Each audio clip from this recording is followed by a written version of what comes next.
Peace to the God, Hello? Brother Jonah. Ron March calling. Oh, that's my Ron. God. You know I've been looking for you all night, Ron. I've been sitting waiting on you since 6:45. And Oh, my God. You know what? I forgot you was a guest that was coming on today, Ron, and I apologize. That's I had so much to do today, but you are on here now, so y'all done heard it right here. Ron March. And when you were talking with those other gentlemen about mortgages and foreclosure, that's right down my alley. You were talking about the administrative remedies when they send you that Dunning letter, Dunning. Yep. That's the beginning of your demise if you don't answer within a 30-day or in a timely manner to attempt to stop the sheriff's sale. Now, they just passed a new law. Yep. They just passed a new law that the servers have to answer the validation letters.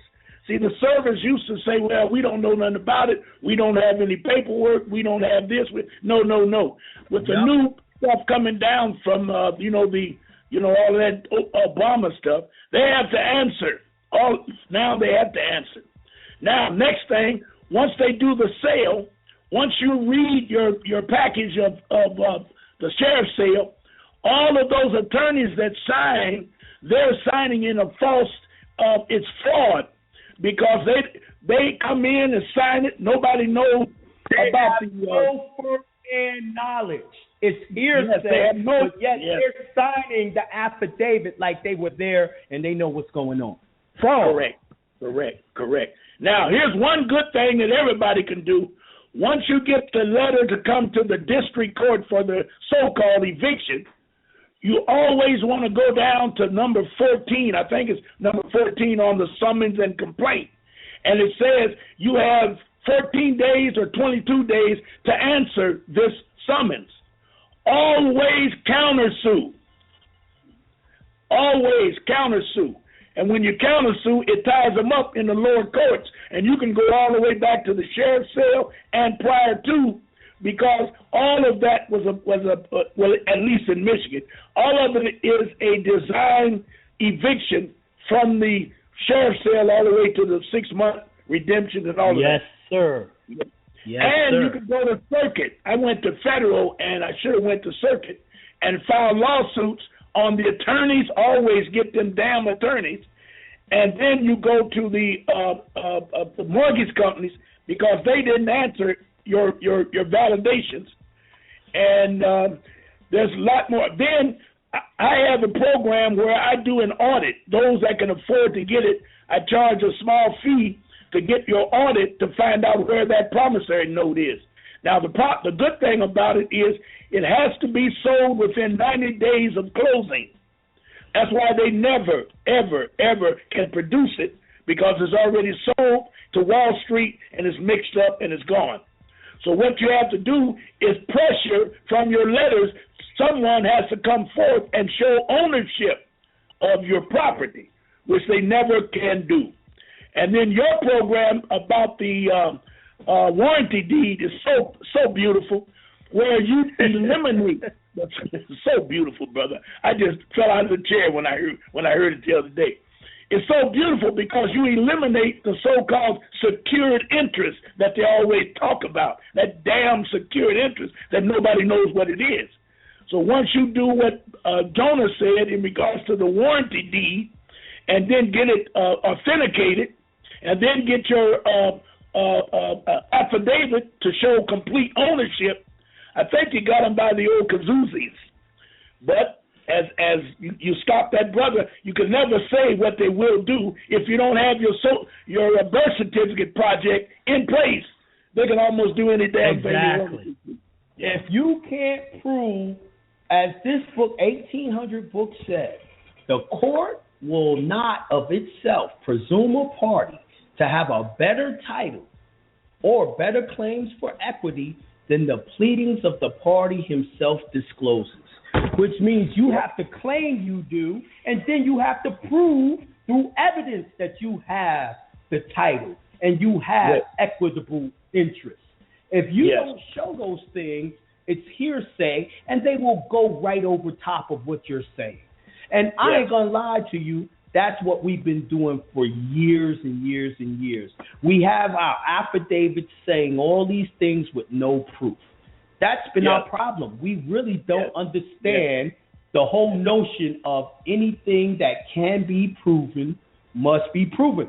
They will assume the bank is telling the truth when the bank says they own the note. They got the note.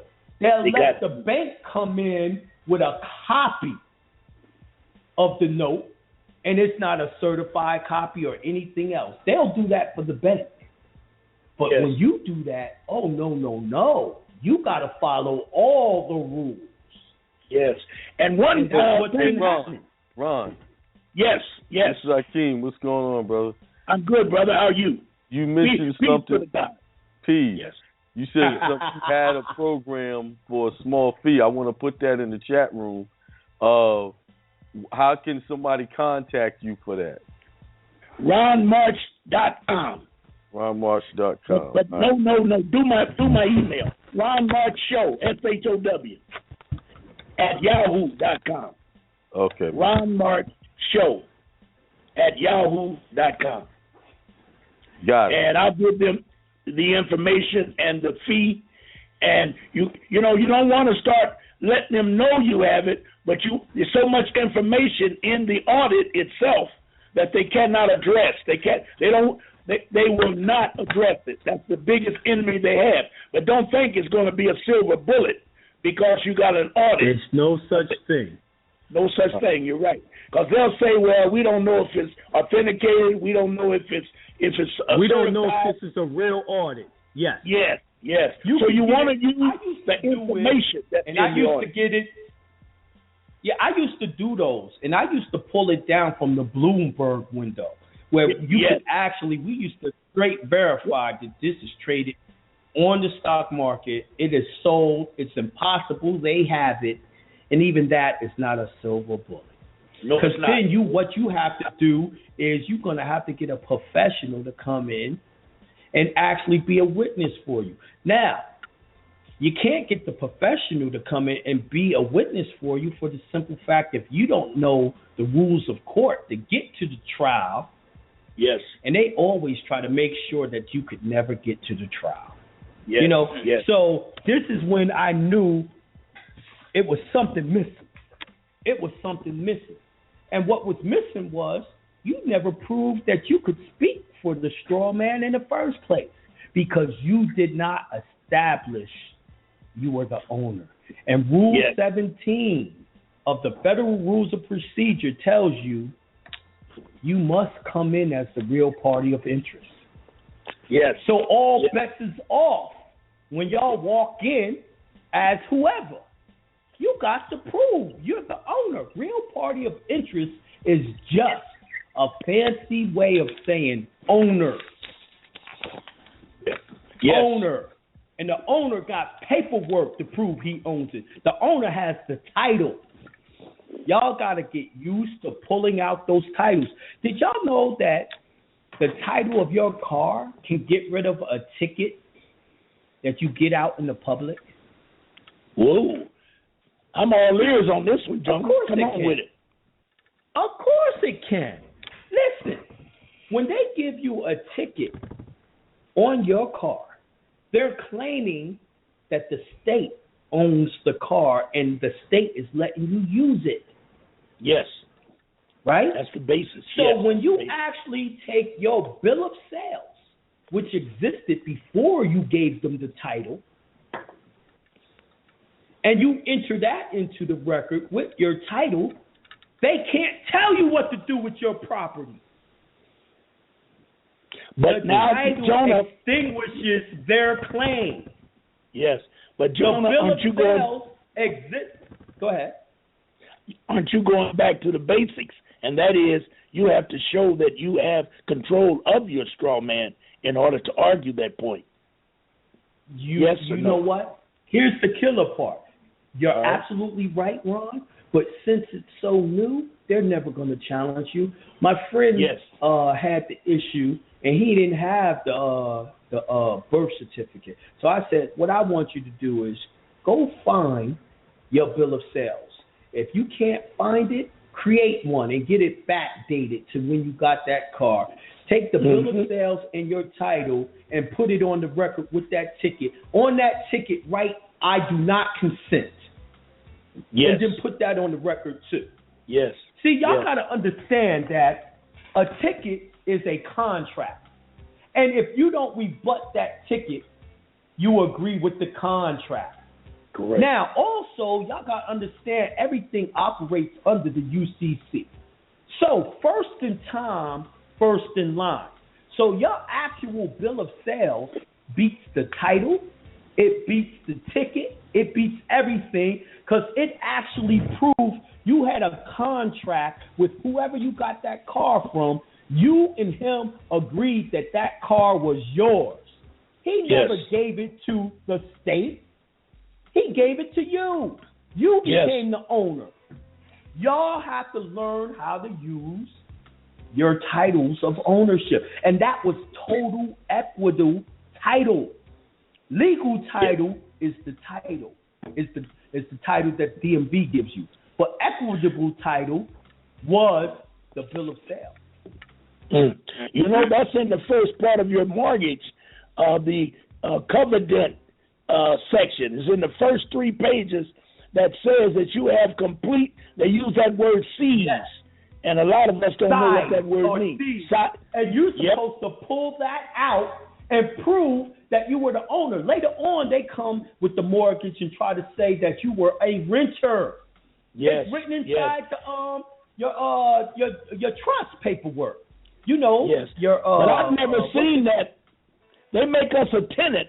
They say it's in a deed of trust. Michigan has a mortgage. It's in the deed of trust. Yes, it's in the deed of trust. But it's not in the mortgage. Tenants in common. It's what? Tenants in common. Where is it? Yes. Where is it located? Is it in the mortgage? Yeah, it's in the when you're closing paperwork, when you're closing on the mortgage, it's there. They call you tenants in common, showing that you're a tenant, you're a renter, permanent tenant. Yes, and they take that sheet out before you leave. Exactly. They take it out before you leave. You can go down to the county. It's in the record. Get a certified copy and call them on the fraud. All of that is unconstitutional. Yes. You mean to tell me you can go to the Register of Deed and get a copy of all your mortgage papers? Or better, closing. All copies of the closing papers. The closing. They have to have it in there. They have to have the paperwork there that says they became the owner. That record right there is the thing that you gave to them, and you agreed to become a renter. That allows them to foreclose because that's where you did a bill of sales to them. But they never gave you nothing for that. Yep, and you had to go downtown and pull to the county and pull the records so that you can go through the records and find it because it's all there. Sometimes they'll close the record. Sometimes they'll close the record. Now, let me ask you this. You got to produce something. Yes. Yep. Yes. Now, let me ask you this. Which one is lawful? The one that existed first or the one that existed second? One said you were the owner first, and then they changed it, did the switcheroo, the Jedi mind trick, and said you're a tenant. And that's the same thing they used to do the writ of the possessory because they enter that paper into the court, the magistrate court, to say we're kicking out a tenant. Wow. Yes. Yes. That's how they get the landlord-tenant court. I would say both of them are fraudulent because when you sign, I'm going to admit I was the biggest dummy in the world. When you sign your closing papers, your mortgages, ask me, why would you sign with 6 lines and you only signed on 1? And then it says above in writing, all the undersigned will be responsible for paying this mortgage. And you was the only one that signed, but you left the other one vacant. So they can't show you the original mortgage or they can't show you the original promissory note because other people signed it. So I would say put a circle on all those lines and draw a line through it so nobody else can sign. You're the only one buying the house, and you're the only one paying. Now, let me say this, Ron. If you did that, they're not going to let you close. They would close. They would kick you out. They're going to tell you, yes, you ain't getting the house in the first place. Yep, you don't want to buy it in the first place. Yep. See, we're discharging mortgages anyway, so why go through all that? Just discharge it. Yes, but let me say this. The biggest problem with mortgages and every other type of loan is we don't recognize and we're not seeing what's going on right in front of our face. Now, let me explain what I mean. All UCC and contract law, but let me explain. First of all, we run around and say we're the creditor. You are not the creditor, because every day you're representing yourself as the straw man. The straw man is the debtor. Now, let me tell you who the creditor is. First of all those contracts are on 8x14 paper, even a credit card. Yes. You pull it all the way out, and when you unfold it, it's 8x14 paper. Now, the first thing they do on those contracts is ask you, print your name. And they tell you, do last, first, and middle. And you do what you're told. And you do what you're told, right? By the time you get to the bottom, all throughout the middle of the contract, they got you initialing, right? Yes.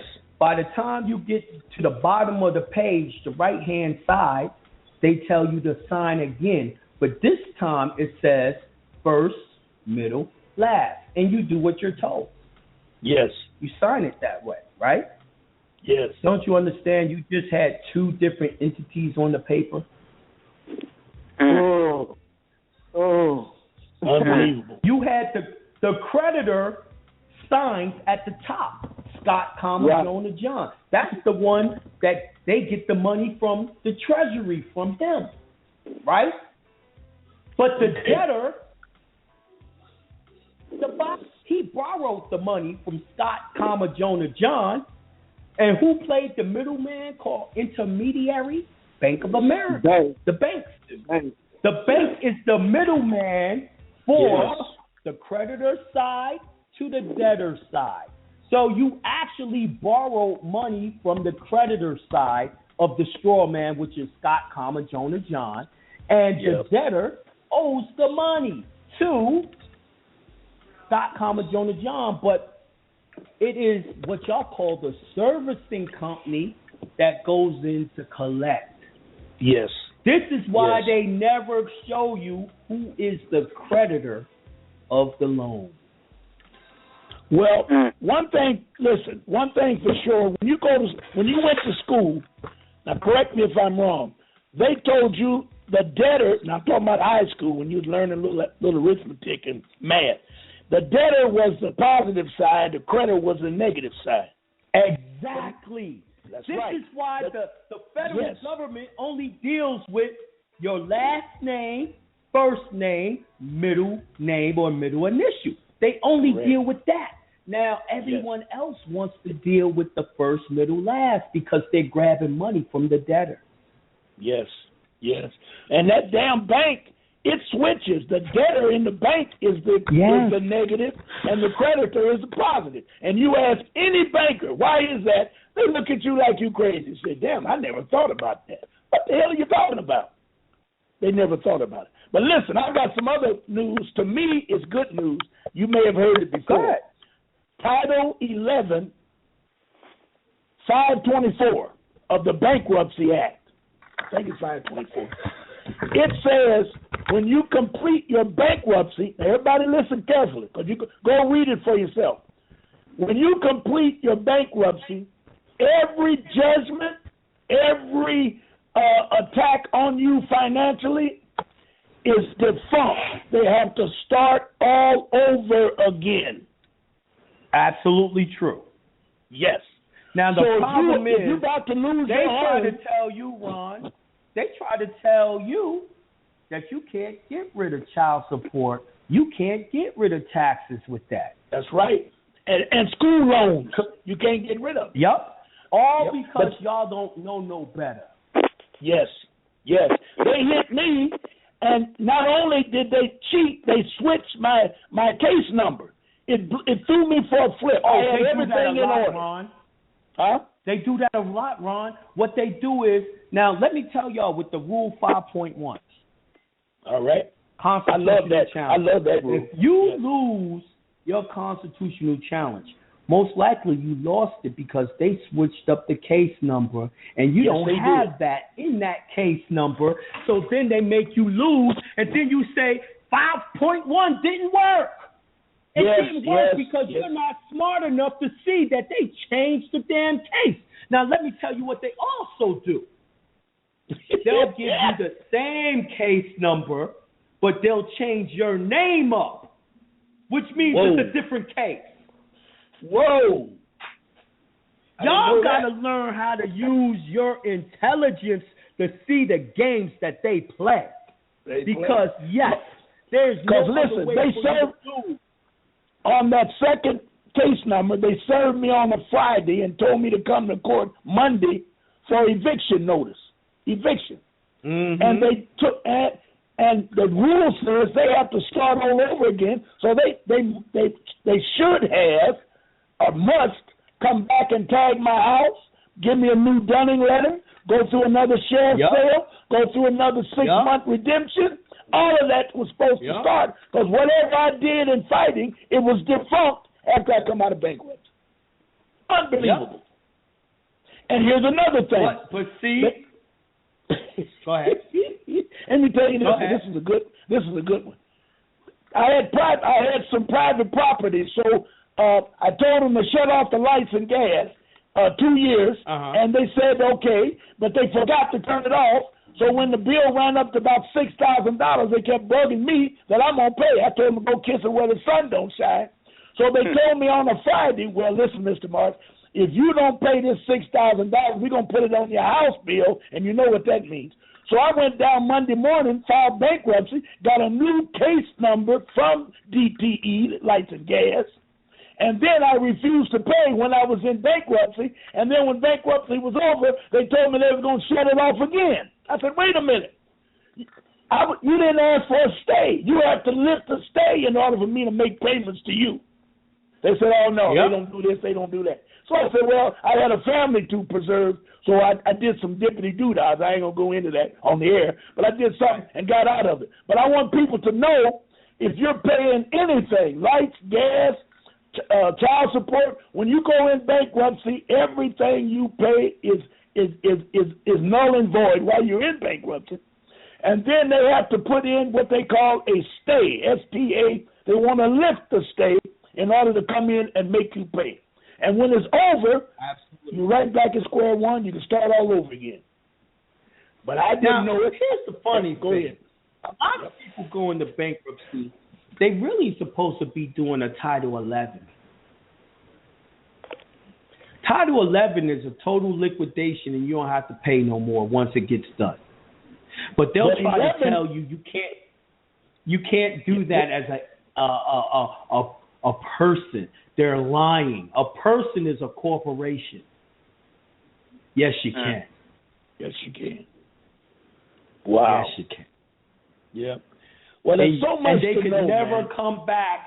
They could never come back, and it's called a total liquidation. They could never come back and ask that straw man for anything other again. But I ain't gonna lie, you ain't never gonna find an attorney that's gonna do that for your straw man. You're gonna have to study and do that yourself. I was just getting ready to say the same thing. I've never heard them use 11. They want to switch to a 13 to make you make arrangements to start making payments. 13 or 7? Or 7, yes. Yes. And listen, everybody, if you file bankruptcy, the rule is you can't file for 10 years. That's a lie. If you file a 13, you can always file a 7 the next week because you couldn't make it in a 13. But if you file a 7, you can't go to 13. But if you file a 13 and you still catching hell, you got to go to the 7. They got to do it within 24 hours if you can't make it. Yep.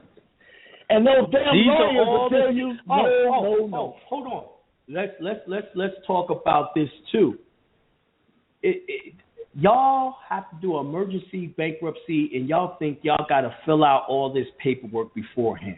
All you have to do is go down there and give them a portion of the money, get the letter, and it started. Now you can go back and do that little what's it called? They mediation. Give you 7 days. They give you 7 days.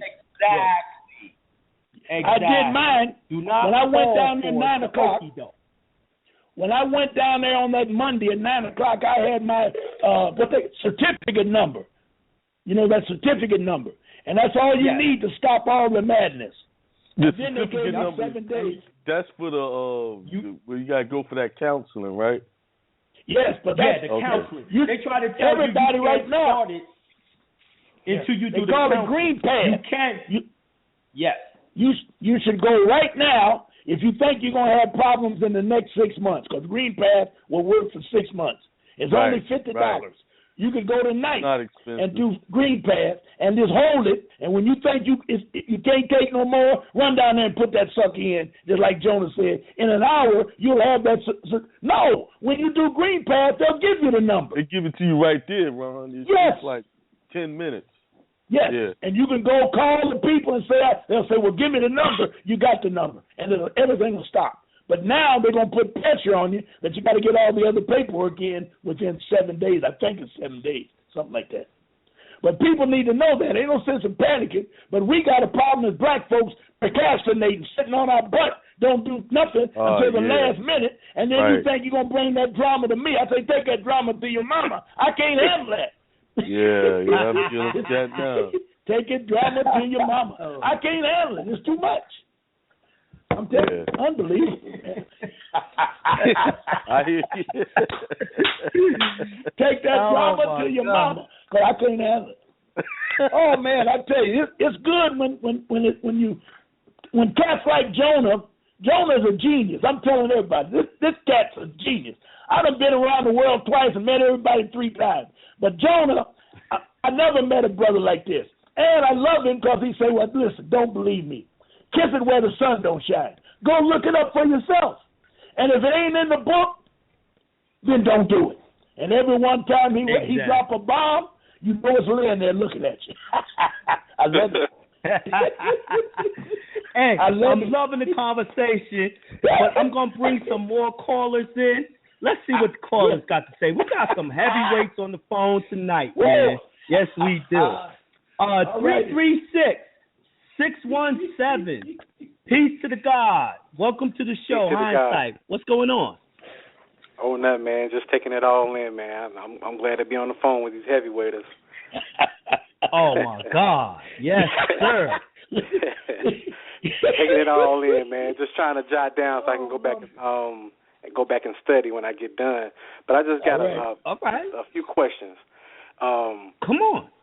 I had emailed Keith with the I'm down here in North Carolina with the revenue. Keith, you messing up again, Keith?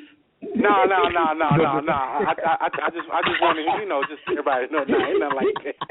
Jonah, he calling Keith out. He calling Keith out. No. No, ain't nothing like that because I was going to hit your money or your girl, man. Which one? Keep your money or your girl. Which one? Nah, man, nah. But I just have a little.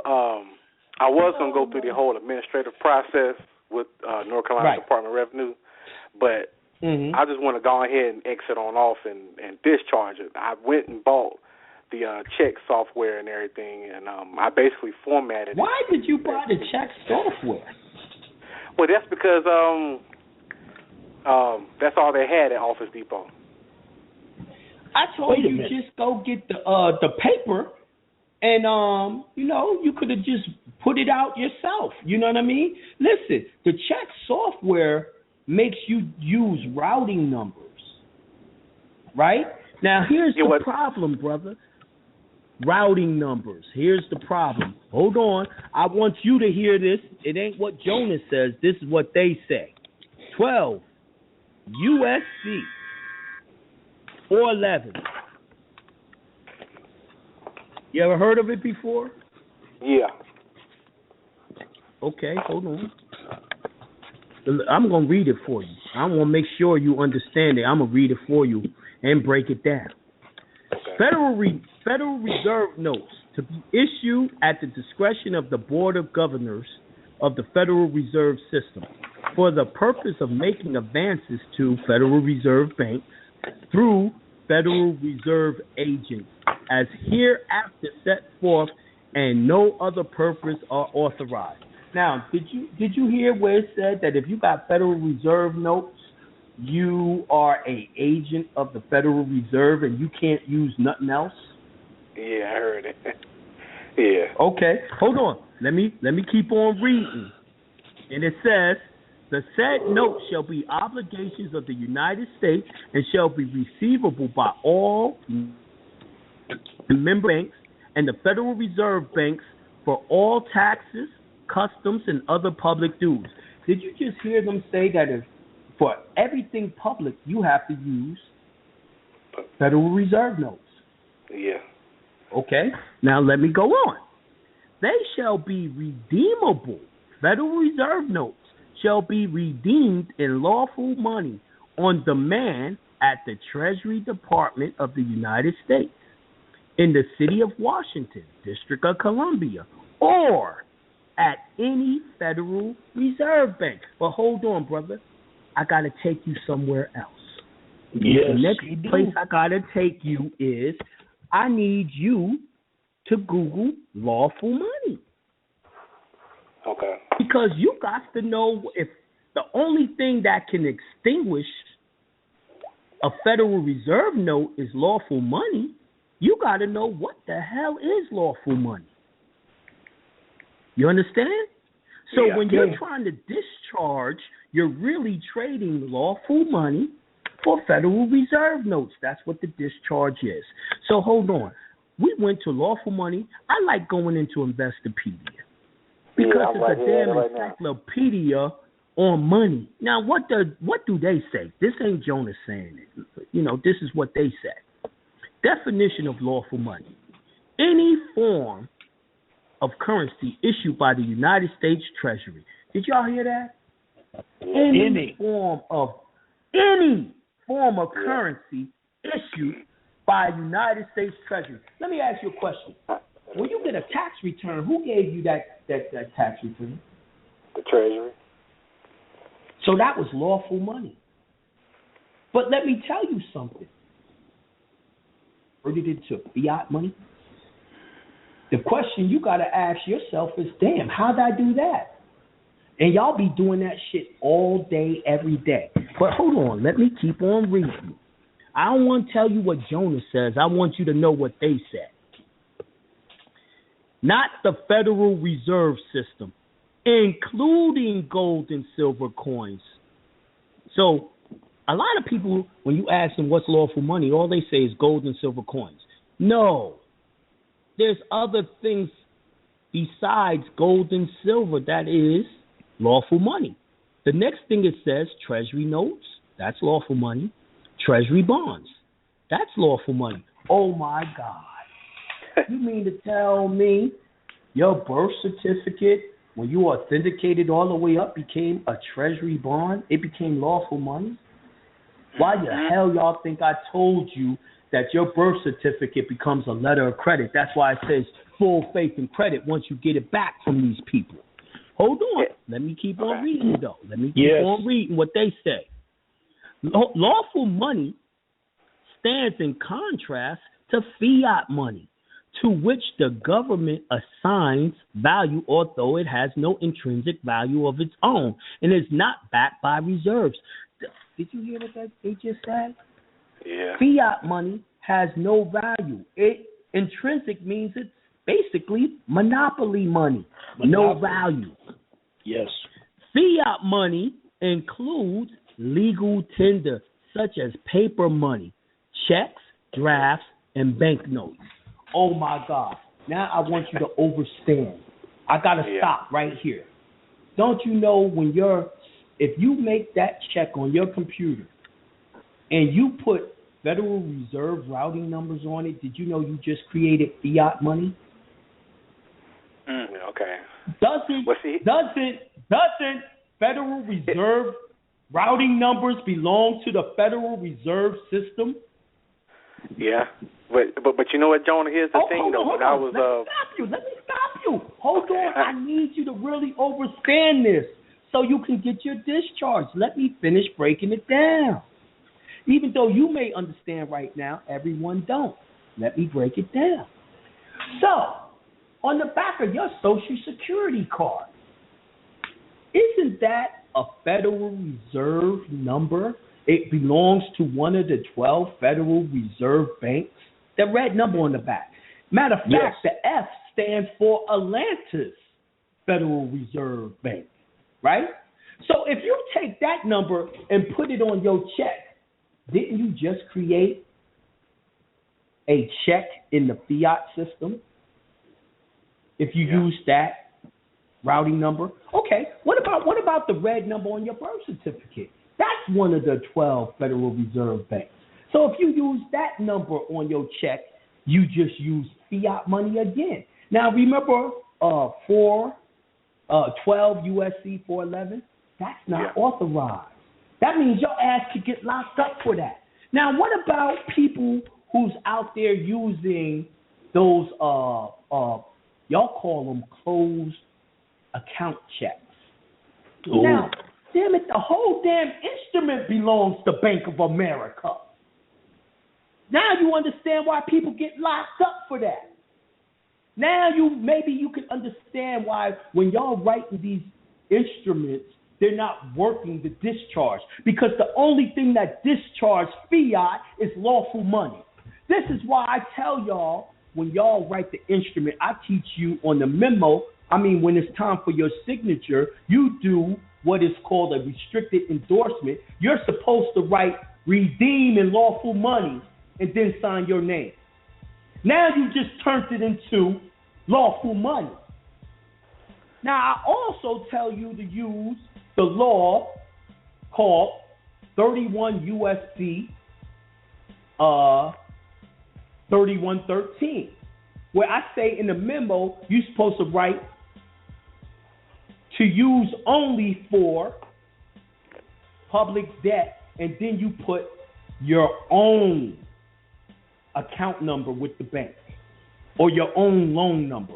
Why? Because that's a restrictive endorsement. You're saying that y'all can't do shit with this instrument unless you discharge this debt right here. Because if you don't tell them what debt to use it on, they'll use it on whatever they want to. You got to be specific in law. So what am I saying? Only lawful money discharges. But you don't have to believe me. We're going to read a little more. We're going to finish this definition in Investopedia. Here we go. Investopedia explains lawful money. Oddly enough, the dollar bills that we carry around in our wallets are not considered lawful money. The notion on the bottom of the U.S. dollar bill reads legal tender for all debts, public and private, and is issued by the U.S. Federal Reserve, not the U.S. Treasury. Legal tender can be exchanged for an equivalent amount of lawful money, but effects such as inflation can change the value of fiat money. Lawful money is said to be the most direct form of ownership, but for all purpose of practicality, it has little use in direct transactions between parties anymore. Did you just hear them say you can't do it directly? You have to use the Treasury to discharge everything. You have to use the Treasury to create lawful money for you. Now, you know no one works at the Treasury, right? Everyone works at the IRS, but no one works at the Treasury. So guess what you have to do? You're going to have to do the work for the Treasury. So you create this note that says redeeming lawful money. Then you're going to have to do the tax paperwork, because the tax paperwork, like the 1099-A, is for acquisitions. The Treasury actually uses that form to buy shit. So on that form, you got to put the Treasury as the lender. The borrower is the bank. This is how you create lawful money. This is how the discharge works. Now, did you do all that, brother? Because you were about to mess up and put some routing numbers on it. No, well, see, here's the thing, though, with the software. It kept trying to get me to do it, but I figured out a way for me to just use my you got around it. Yeah, I got around it. Good. You got around it. I just put my Social Security number down there with no dashes, nothing to make it spaced out, and I just put the check number. Oh, so you got the discharge webinar. Yeah. Yeah, so I got let me that. ask you this. Why the hell did you buy the program when you could have just got the check from me on JonahBay.com and you could have just hit print? Man, to be honest with you, I didn't know you had it on there. Oh, my God. No. You'd rather give white Jesus the money than Jonah Bay. Hey, no, man, I didn't even know you had it on there. Yeah, I'm only messing with you, man. I don't want people to buy that program he bought. He's smart enough to get around it, but that program tries to force you to put a routing number on the bottom. You do not want no routing numbers. Routing numbers belong to the Federal Reserve System, and then you are creating what is called fiat money. Once again, fiat money includes legal tenders such as paper money, checks, drafts, and banknotes. See? So what he was just creating would have been considered a check, a draft, or a banknote. When he puts the federal routing number on it, that's what it becomes. But if you only put your social, with no dashes, you put exemption number, your social with no dashes, that becomes lawful money. Yeah. What about the bond number? What about when they ask for the bond number? Doesn't that come off the Social Security card? You cannot use that number on the back. You could only listen. We are authorized representatives for the number on the front, which we call the Social Security number. That is how the public has always gotten into your account. That's the way you want them to get into the account. The difference is you're doing the tax paperwork, so you're making them responsible for the debt instead of your straw man. See, they always been getting money from the Treasury for everything. Remember, when you get a mortgage, what do they do at closing? They're waiting for the Fed wire. They're waiting for the Treasury to pay the money electronically. See, but then they fill out the paperwork, the 1099-A and all that. They don't put themselves down as the debtor. Guess who they put down as the debtor, y'all? The borrower. Jonah John Scott. Is he liable for payment? They check yes. So guess what? Now the government is looking for you to pay the money. You're straw man because they did the tax paperwork. But when you do the tax paperwork, you put them down as the debtor and make them responsible to pay the Treasury back. Hey, John, I got another question. Now, how deep is that? That's pretty deep, brother. Yeah. Now, let me ask you a question. Y'all gonna tell me that when y'all went through the foreclosure, the bank didn't send you a 1099-A, or either they sent you a 1099-C? Which one they send you? So don't try to act in closing, they didn't send anything. But years after that, I'm talking about when they're foreclosing, they found send it to you and get you to agree. Yes, when they foreclose. I'm sorry. Yes. Yeah, they send it to you. So y'all. But you can get a 1099 and turn it around. Make them the borrower. That's what I just said. Well, you made it so complicated. I'm not a financial genius. What you mean? You gotta do. I heard everything you said, but it didn't sound like what was in my head. Okay, let me say it again, Ron. When you're doing discharge, you have to do the 1099A with the discharge. If you don't, they're not responsible. You do it with that discharge. Ron, why are you going to give them lawful money for free? Man, pay that back. Pay that back. Get rid of that national debt by paying it back. See, we keep on giving them all this lawful money, and they don't pay it back, and it gets charged to the national debt. Yes, they do. Yep. That's what. And the American. Yes. What's up, brother? Hey, I just got one more question. I did also send them to verify assessment. I sent in an affidavit for that. I sent in a copy of my authenticated birth certificate and a copy of the affidavit of ownership with it. A few days later, they kind of like canceled the garnishment or whatever, and they sent another notice of collection. Yo, isn't it? Wait a minute, let him finish. You know how many? Wait a minute, Jonah. What did they do? They sent you what? Second time. They had first sent a copy of the affidavit of the attachment and garnishment. So what I did is, when I got it, I went ahead and drafted up another affidavit to rebut what they just sent me. And then I put that together to ask for them for a verified tax assessment. And I made a copy of the authenticated birth certificate and the affidavit of ownership. And a few days later, they sent a notice of collection fee. It's like they kind of stopped the garnishment and then went back to a notice of collection fee. Wow. Okay. All right. Okay. Let me go in, Ron. All right, go ahead. In my discharge webinar, one of the examples that I show everyone is using the authenticated birth certificate with your affidavit of ownership, telling them they have no right to be collecting taxes from a private individual and my property.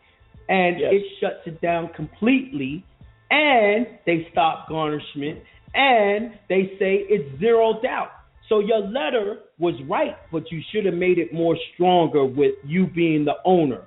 And you should have demanded that they can't take nothing. Keith, you still there? Why every time I'm looking for Keith, no, he ain't nowhere around? I'm here. Oh, you did? I thought that. Oh, Keith drafted this for his brother and shut down his brother's case. Tell us about it, Keith. I'm trying to think, which one was it? It was the first one, and it was when he got rid of that big ass IRS bill. Oh, right. Pretty much, it was an affidavit that we put together, basically stating that my brother owns the entity, and that that we call the strawman, and that he never authorized the IRS to garnish his wages nor to even collect them. Now, there's a code that they got hidden in the IRS code that says that they can't assess no taxes unless you give them permission. And he said he didn't. See the problem why they had to get rid of it? Yeah. Yep. Okay. I got something a little better than that. And that is 6331A. When you get a assessment, or they don't do an assessment, when you get a notice of levy and they have your name on the right with the entity that they're going to take it from, they're on the left, then they tell you they got instructions to do this. Turn the page over. When you turn it over to the left, upper left, they got a list of what gives them the right to do what they do. But I guarantee you, everybody listening, have never noticed they never give you A. They always start with B. Yes. B, C, D. Now, when you go to the internet and pull up that form, the original form, A says the only ones liable for taxes are persons who live in Washington, D.C., elected officials, what else? It's about 3 or 4, and then instrumentalities, which is a very loose word. That means other corporations. And then it says, and everything now do me a favor, subject, Ron. Yes. Do me a favor. Yes. Say the form again. Akeem, put it in the chat, please. Yes. All right, I was waiting. Go ahead. It's IRC 6331. In addition, it's IRC 6334. Now, 6334 is in the body. Oh, yeah. Keith, make that A, because when you get that form, they're going to have all A, B, C, D, E, and F, all that down there. And B, C, D, and F belongs to Title 27 that has a lockup and a prison package that goes with it if you don't abide by the rules. But they're talking about alcohol, tobacco, and firearms. They never tell you that. Exactly. Right. Exactly. Title 26 has no lockup. Nobody goes to jail for tax evasion. They go to jail for perjury. 5 years perjury, and then they put in the paper he went in for tax evasion. You can't go for tax evasion because taxes are illegal. Go ahead. Hey, Ron, I do not see the form, but I see the code. They got it as levy and distraint. Yes. Even though read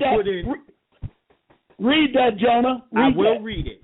It's 26 U.S. Okay, hold on. Oh. Yep. 26 U.S. Wait a minute. And give me one more second. I'll shut up. In that code, Jonah, it's got 6334.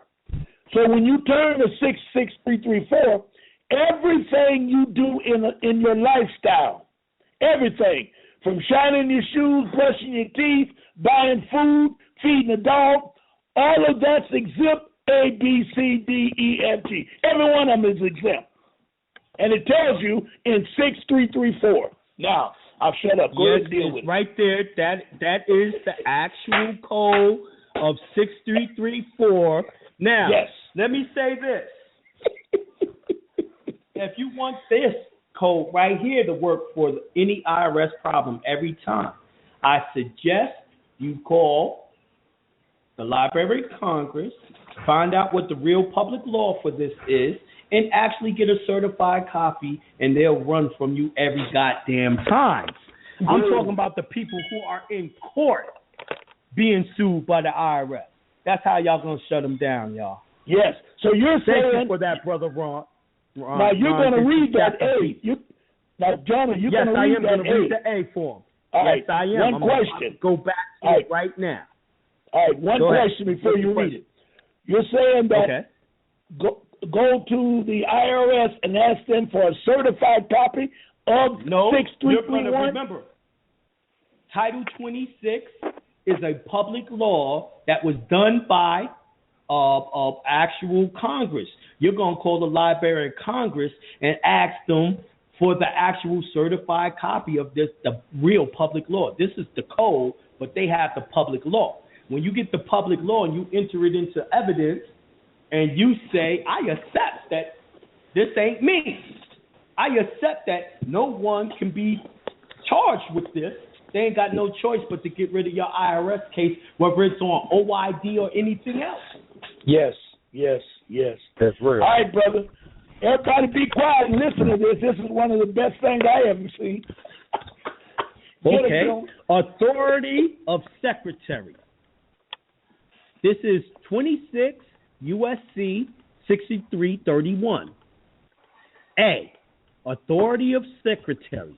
If any person liable to pay any tax neglects or refuses to pay the same within 10 days after notice and demand, it shall be lawful for the secretary to collect such tax and such further sums as shall be sufficient to cover expenses of the levy, by levy upon all property and rights to the property, except such property as is exempt under Section 6334, belonging to such persons or on which there is a lien provided in this chapter for the payment of such tax. Levy may be made upon accrued salary of wages of any officer, employee, Yes. Or elected official of the United States, the District of Columbia. Did y'all hear that? They can only get it from an employee or an elected official of the United States District of Columbia. Now, y'all already know, if y'all got y'all's straw man's birth certificate and you claimed it as your own with the affidavit, it's impossible that you could be an employee or elected official of the United States in the District of Columbia. But let's go on. Or any agency or instrumentality of the United States or the District of Columbia. See, they try to get you as an agent.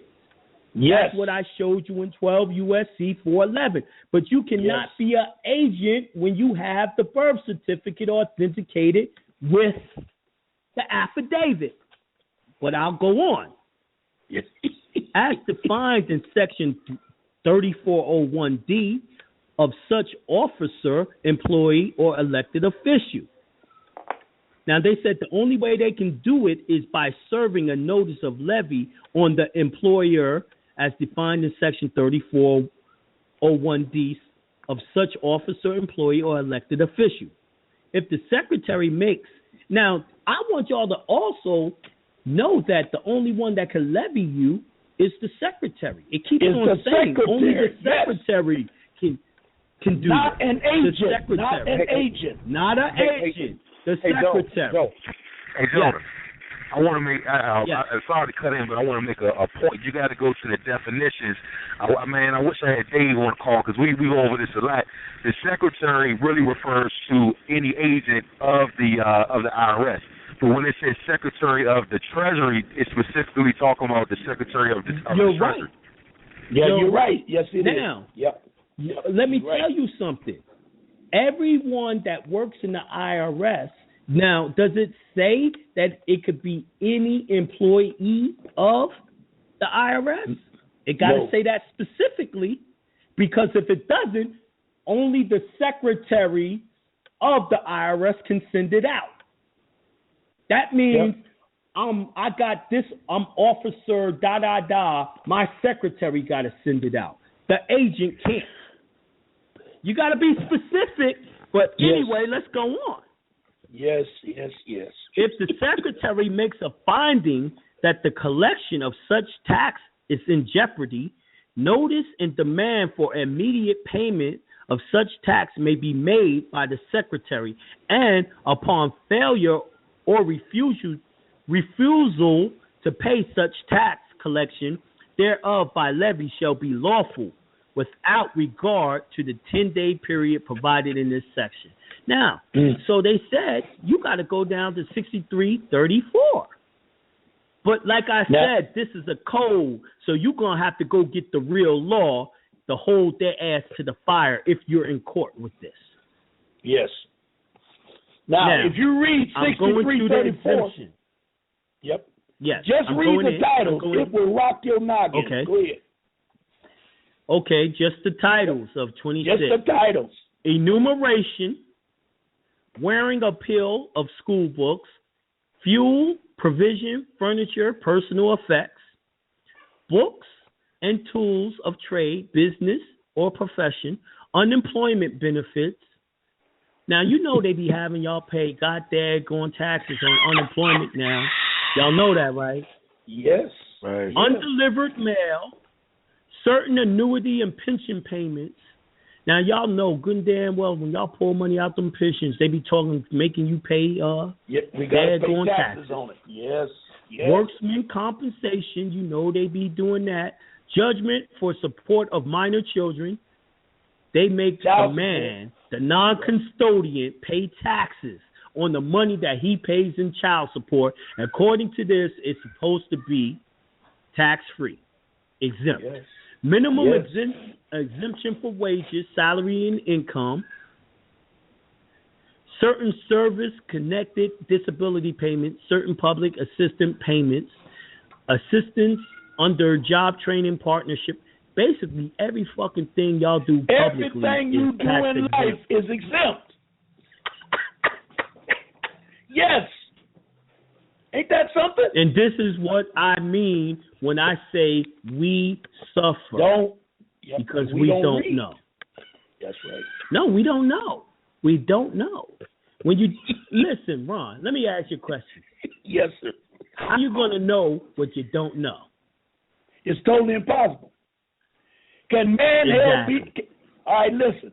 Can man be held accountable for that which he does not know? But you know what they say, Ron? This is the bull.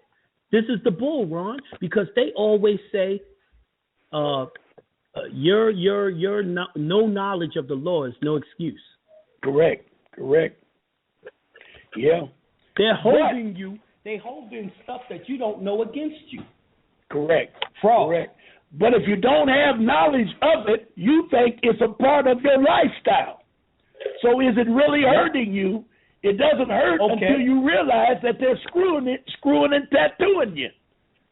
Now, let me tell you what you called it. That is called what type of contract? Acquiescence. Acquiescence, yes.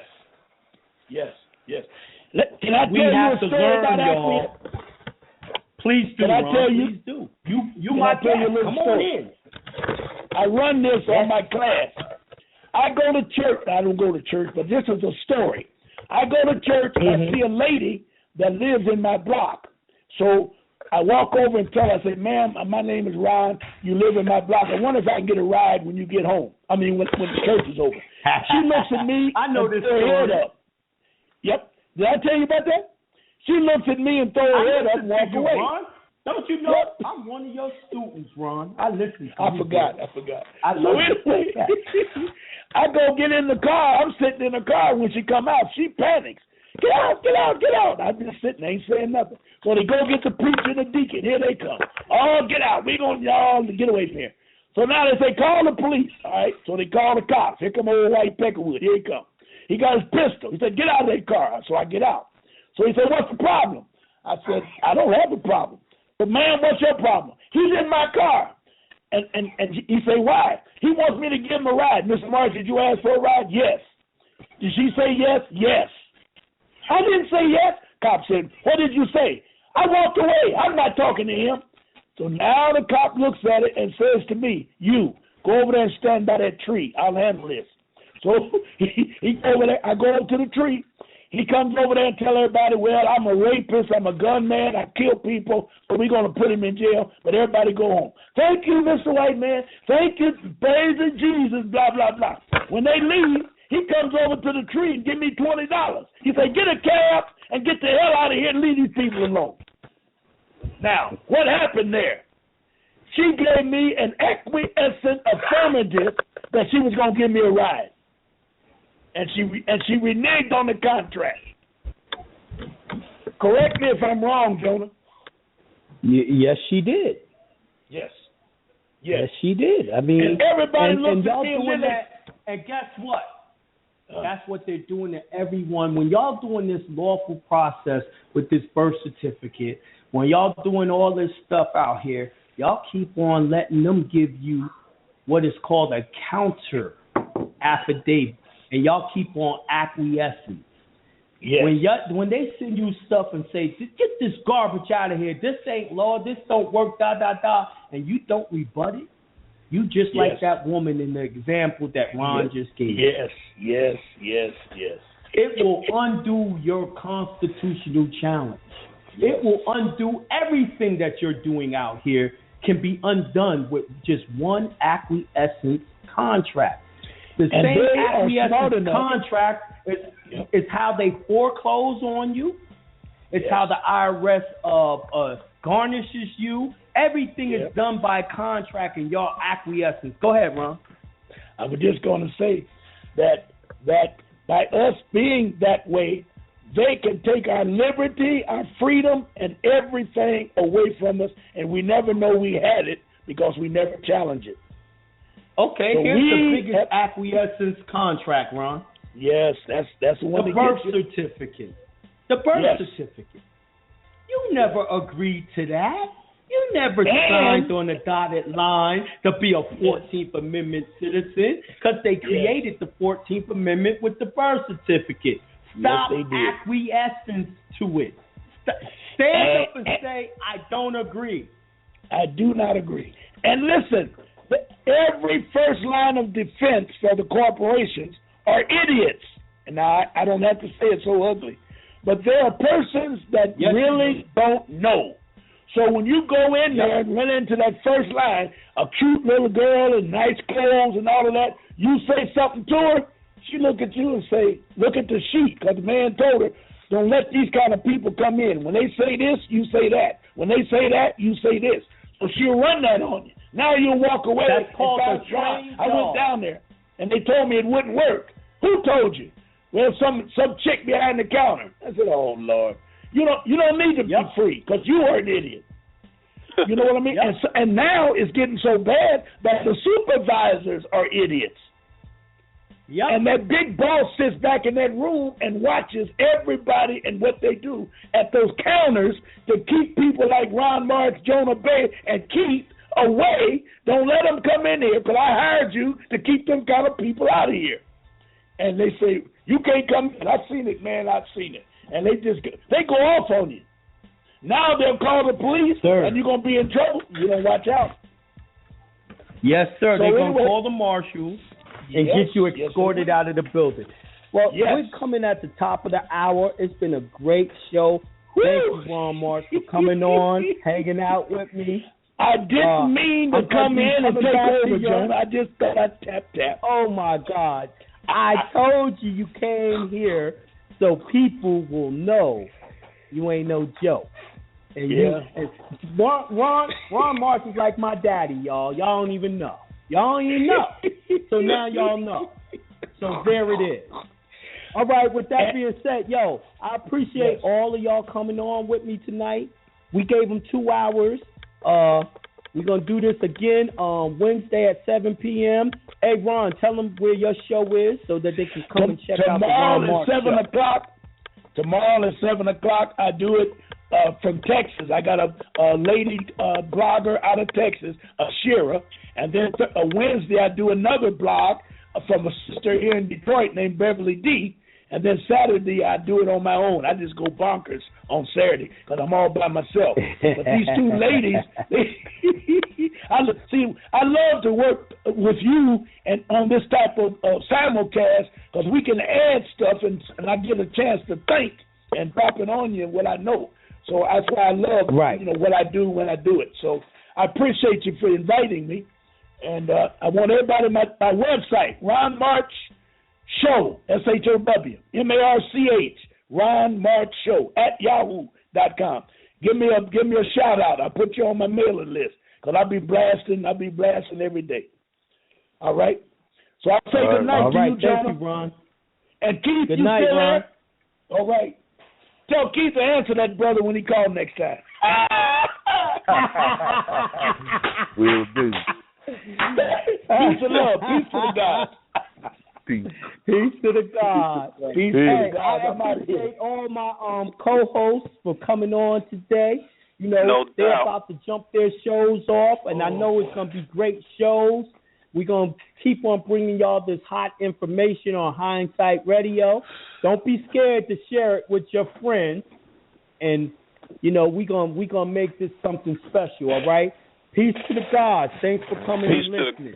Peace to the gods, brother.